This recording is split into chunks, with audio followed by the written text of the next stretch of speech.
రీసెంట్‌గా ఎగ్జిబిషన్‌కెళ్ళినప్పుడు గాజులు తీసుకున్నాను. 2 ఒకటే కలర్స్ కానీ వేరు వేరు డిజైన్స్. చూసారు కదా ఎలా ఉన్నాయో. ఇవి పగిలిపోయి అదొకటి, ఇదొకటి మిగిలింది. అవి ఇవి ఒక్కొక్కటి మిగిలిపోతే ఏం చేస్తాము? నేనైతే ఒక మంచి డిజైనర్ బ్యాంగిల్‌నయితే తయారు చేసి చూపిస్తున్నాను. చాలా బావుంటుంది. డెఫినిట్‌గా మీరు కూడా ట్రై చేయండి.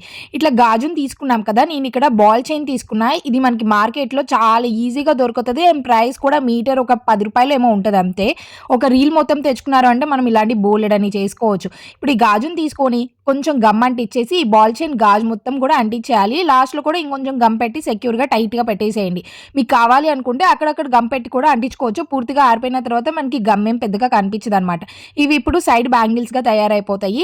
మనము 1, 4, 6 అట్లా తయారు చేసుకున్నాము అంటే గాజులు చక్కగా ఇట్లా మ్యాచ్ చేసుకోవచ్చు. పట్టు చీరల మీదకైతే చాలా బావుంటాయి. సింగిల్ బ్యాంగిల్స్ వేసుకున్నా కూడా బావుంటాయి. ఇలాంటి మోడల్స్ మనం బయట కావాలి అని ఎన్ని షాపులు తిరిగినా కానీ కనిపించదు. బట్ మీ ఇంట్లో మాత్రం చాలా సింపుల్‌గా చేసుకోవచ్చు. మీకు నచ్చితే ఉపయోగపడే వారికి షేర్ చేసి డెఫినిట్‌గా లైక్ చేయండి.